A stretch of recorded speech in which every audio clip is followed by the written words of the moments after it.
Muito bem, estamos de volta com Vida e Saúde para você. Aumenta o som, presta atenção, porque esse programa pode trazer transformação em diversas áreas para você. Bom, a redução da mortalidade materna no Brasil é ainda um desafio para os serviços de saúde e para a sociedade como um todo. As altas taxas encontradas são resultado de um grave problema de saúde pública, atingindo desigualmente as regiões brasileiras com maior prevalência entre mulheres das classes sociais mais baixas. E o problema é considerado como uma das mais graves violações dos direitos humanos das mulheres, por ser uma tragédia evitável em 92% dos casos e também por ocorrer principalmente nos países em desenvolvimento. E a gente vai conversar sobre esse assunto sério com a ginecologista e obstetra, doutora Kádia Frois. Mas você sabe que o nosso WhatsApp está aberto para você participar aqui com a gente também, dar a sua opinião, tirar aquela dúvida, mandar um comentário. Então, olha, anota aí o nosso telefone, o nosso WhatsApp, 12 982660004. Vou repetir, mas fica o tempo inteiro passando aqui na tela. Então, se você não pôde anotar agora e surgir aquela dúvida, corre que dá para você mandar. 12 982660004. Aí você comenta, você manda aqui a sua participação. Se quiser dizer o seu nome também, de onde você está falando, isso é muito legal aqui para a gente também. Doutora Kádia Frois, obrigada por participar aqui com a gente mais uma vez e bem-vinda. Eu que agradeço novamente, obrigada, é sempre um prazer participar a todos, boa tarde para todos. Doutora, mortalidade materna é um assunto tão necessário de ser tratado porque a gente quer que essa estatística diminua cada vez mais. Queria que você começasse o programa de hoje falando para a gente quais são as principais causas de morte da mortalidade materna, já que a gente está numa época de tantos avanços da medicina, da ciência, mas ainda a gente tem dados tristes como esses. Infelizmente, a gente vê que a maioria das mortes são evitáveis, né? Então, a mortalidade materna é a morte quando ocorre na gestação ou até 40 dias após o parto, 42 dias após o parto. E as principais causas são causas evitáveis, que é a pré-eclâmpsia, a hipertensão arterial, né, o aumento da pressão, as infecções e a hemorragia pós-parto. Os abortos também, as complicações de abortos inseguros também entram entre essas causas, né? Doutora, é interessante a gente falar sobre isso porque quando eu penso no avanço da ciência e como a gente está tendo mais acesso também aos serviços de saúde, seria que quase que não admissível a gente ver mortes acontecendo por essas questões, né? Já que o pré-natal ele ajuda a prever vários agravamentos durante a gestação. A gente tem aqui agora uma TEM informativa com alguns dados bastante interessantes. Eu vou começar com esse aqui, olha. Todos os dias, aproximadamente 830 mulheres morrem. Que dado triste, doutora. Infelizmente, esse é o dado que a gente tem, né? Que é desde 2015 aproximadamente. Tem reduzido, né? A gente vê que isso acontece principalmente nos países em desenvolvimento, né? Mas, infelizmente, ainda tem muito que se percorrer para reduzir bastante essas taxas de mortalidade, principalmente com a implementação de políticas públicas, né? A gente vai falar mais já sobre isso. Olha esse outro dado aqui, doutora. Em 2015, o Brasil registrou 1.738 casos de morte materna. Vou pular para esse aqui já, porque em 2016 foram registrados 1.463 casos, o que significa uma queda de quase 16% em relação ao ano anterior. Existe alguma coisa, algum milagre que explique essa queda aqui, doutora? Olha, na verdade, Teru, não é difícil você reduzir, não seria difícil você reduzir a mortalidade materna, né? Você vê que em países desenvolvidos essa taxa é muito baixa, né? Porém, o que deveria ser feito? Tem que ter políticas de implementação, de treinamento, de presença de profissionais, acesso à saúde, ao pré-natal principalmente, né? Então, assim, são medidas muito simples que assim, deveriam ter, todas as mulheres ter acesso a isso, né? Doutora, aqui desse lado eu tenho um outro dado que diz que as jovens adolescentes enfrentam um maior risco de complicações e morte. Ao contrário de muitos casos de saúde em que ser jovem e até adolescente é uma vantagem, no caso da gestação pode significar risco. Por quê? Sim, as adolescentes, elas têm um fator de risco maior para a pré-eclâmpsia, que é a principal causa de morte materna, né? No Brasil e em vários países em desenvolvimento. E a pré-eclâmpsia pode causar eclâmpsia, que são aquelas convulsões generalizadas, que é isso que causa a morte. E essas adolescentes têm esse fator de risco maior. Além de que elas têm mais chances de serem submetidas a abortos inseguros, que também podem levar à morte, e as hemorragias pós-parto também. Então, infelizmente, as adolescentes, às vezes, elas demoram para procurar um pré-natal, né, justamente porque escondem a gravidez, e aí, quando vão procurar um pré-natal, às vezes já é tarde. Né? Entendi. Trazendo risco para ela mesma. Agora é o seguinte, a mortalidade materna é maior entre as mulheres que vivem em áreas rurais. E aí eu queria que você falasse por que também essa diferença, sendo que as mulheres da cidade têm um índice de mortalidade ligeiramente menor, doutora. Isso é mais um dado que corrobora com a hipótese de que o acesso, né, ao pré-natal, o acesso ao serviço de saúde é essencial para reduzir essa mortalidade materna. Né? Então, a mulher da zona rural, muitas vezes ela não faz o pré-natal porque às vezes não tem como ser transportada para um posto de saúde mais próximo. Na sua região não existe um serviço de saúde para que ela possa, às vezes o acesso à informação, né, as informações em relação à gestação e ao parto, que tudo isso é essencial.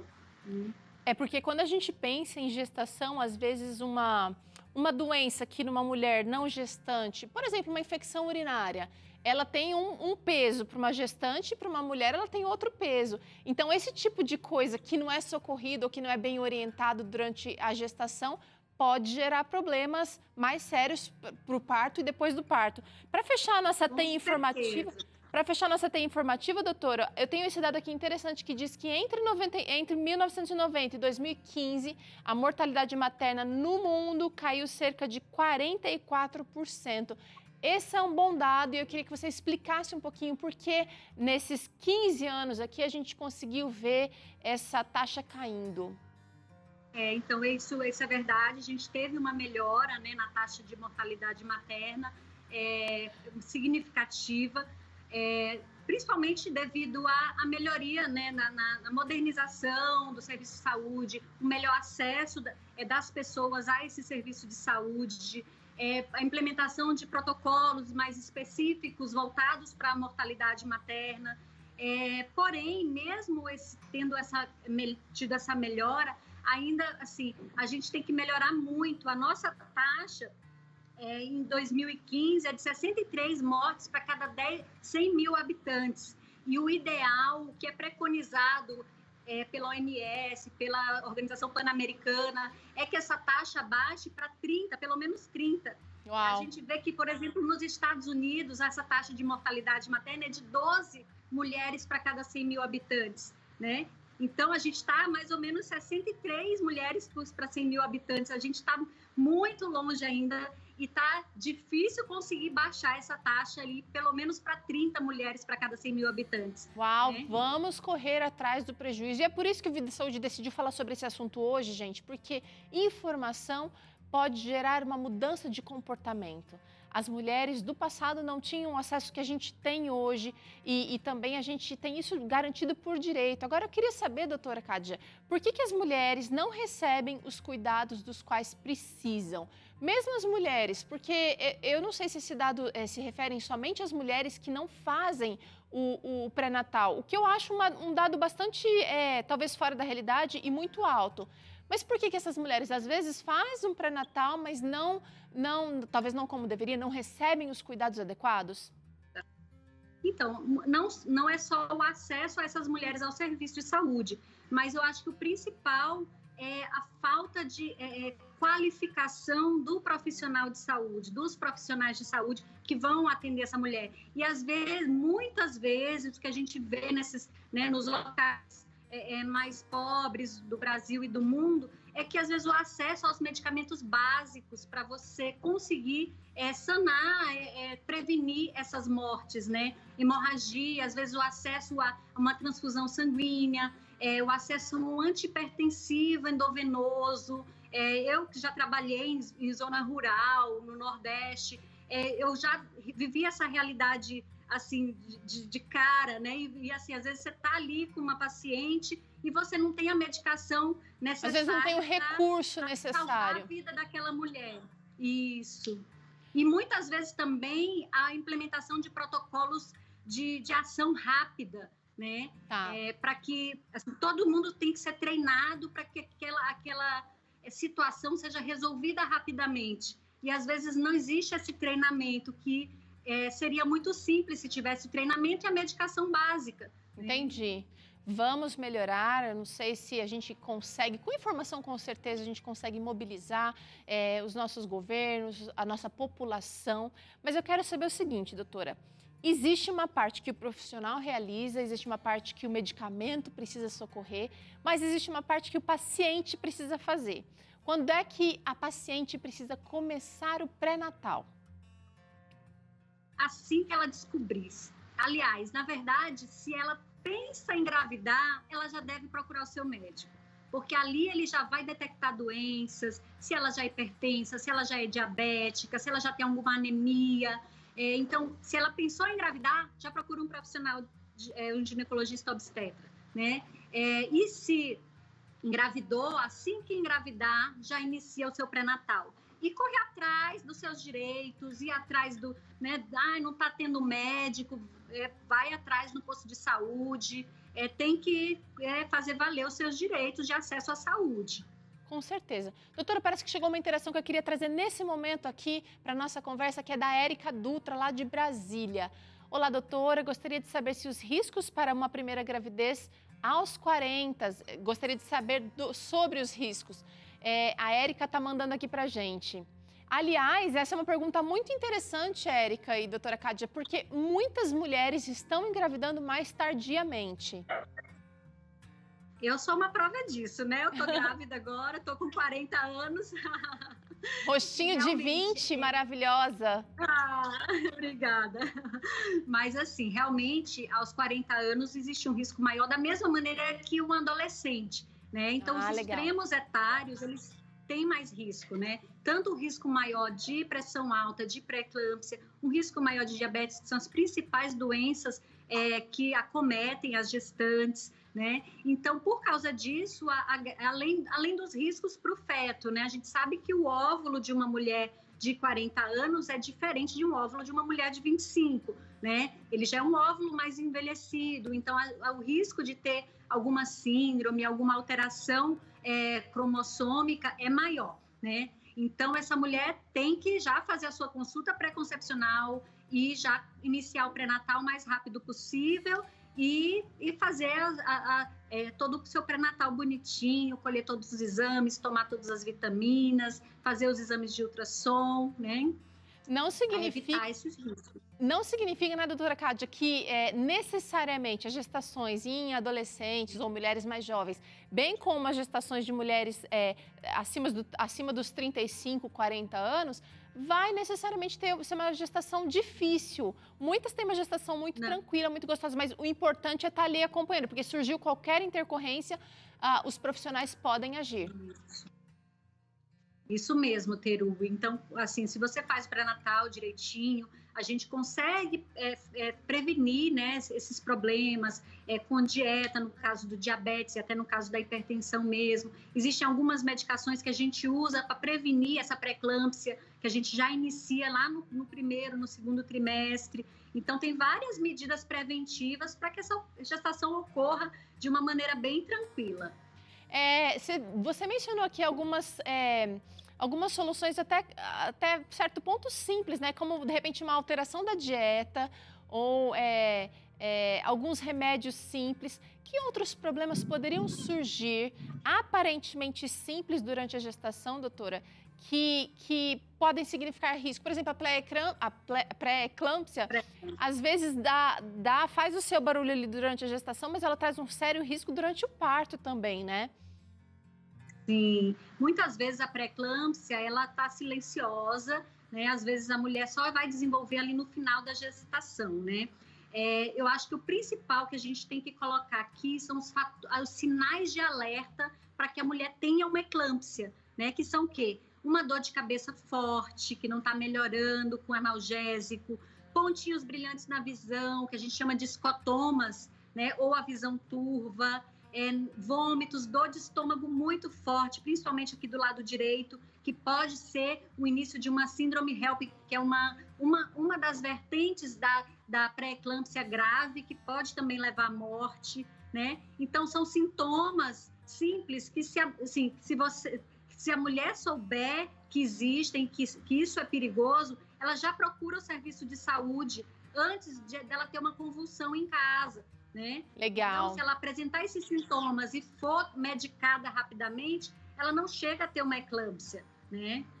Então, isso é muito importante. Muitíssimo importante, você, mulher gestante, acompanhar. E outra, eu fiz essa pergunta, doutora, porque eu tive pré-eclâmpsia em uma das minhas gestações e eu não percebi. Eu achei que fosse, de repente, um sintoma, era bem leve, mas eu achei que fosse o sintoma da gravidez, ou um dia que eu não estava muito bem, não tinha todos esses sintomas mencionados. Então, eu acho que, às vezes, a mulher não consegue se auto-perceber. E uma pessoa acompanhando, ela vai notar, vai fazer perguntas mais pontuais e vai chegar ao diagnóstico. Agora, é o seguinte, não é só a mulher e o profissional. Os pais também podem ajudar a mulher de que maneira, doutora? Sim, com certeza. Principalmente no caso dessas adolescentes, né? Os pais podem ir atrás desse serviço de saúde, ficar no pé dela para ela poder fazer o seu pré-natal direitinho, fazer os exames e estar em cima dessa mulher para que ela faça os seus exames direitinho, o seu pré-natal. Legal, então ele pode ajudar auxiliando ela nas coisas burocráticas, marcando exame, levando, buscando e estando ali acompanhando de perto. É uma maneira muito legal, bacana de você participar. Agora, chegou mais uma interação que eu achei interessante trazer nesse momento. A Nath disse o seguinte: olá, doutora, gostaria de saber quais são os riscos de uma gestante estar convivendo com uma pessoa, no caso o marido, que apresenta os sintomas de Covid-19. Nos oriente, por favor, é um pedido aqui de socorro. A primeira coisa, o ideal é que ele esteja isolado, né?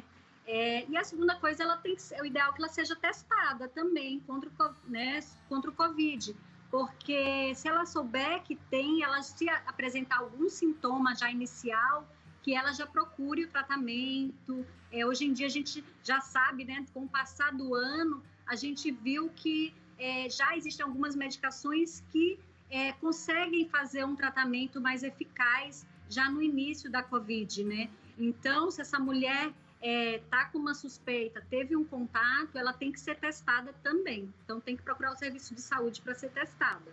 E só pegando assim carona nessa pergunta, essa mulher ou as mulheres gestantes precisam fazer o pré-natal da mesma maneira que fariam se não tivesse a pandemia, com os cuidados devidos, com bastante proteção, mas precisam comparecer ali no serviço de saúde para fazer esse acompanhamento, né, doutora? Não é porque é pandemia que está liberado. Não, a gestante tem que manter o seu pré-natal regularmente, da mesma maneira como se estivesse fora da pandemia, tá? Porque justamente até para poder prevenir, até para poder pegar, né, uma suspeita de Covid também, né? Às vezes o próprio médico tá com uma coriza, tá com um quadro inicial, e ali o seu médico vai avaliar. Como tudo que a gente trata aqui, gente, o quanto antes, melhor. E você não precisa ser uma super mulher, um super homem. Você pode e deve buscar a ajuda dos amigos, dos profissionais da saúde que podem, com certeza, te auxiliar. Doutora Kádia, quero te agradecer pela participação aqui no programa mais uma vez. Parabenizando você, então, pela gestação. Que corra tudo bem. E a gente se encontra aqui muito em breve, viu? Eu agradeço a todos. Muito obrigada. E é sempre um prazer conversar com vocês. Sempre trazem bastante informação aí para a população aí no Brasil. Obrigada. Tá certo. Um beijão, doutora Cádia. Bom, a gente vai fazer um rápido intervalo agora, mas na volta você acompanha questões interessantes respondidas pelo Dr. César Vasconcelos. O que fazer, por exemplo, quando você sente uma dor na alma acompanhada de um sentimento profundo de tristeza? Você já sentiu isso? Bom, e uma outra questão é quando você se sente frustrado, frustrada no casamento, depois de descobrir que o seu parceiro não é aquele ideal que se esperava. Como lidar com situações difíceis como essas são os assuntos que você confere aqui no Claramente. E ainda vai ter aqui receita deliciosa e nutritiva para você começar bem o seu dia com esse bom matinal. Olha aí, eu já te ensino já essa receita.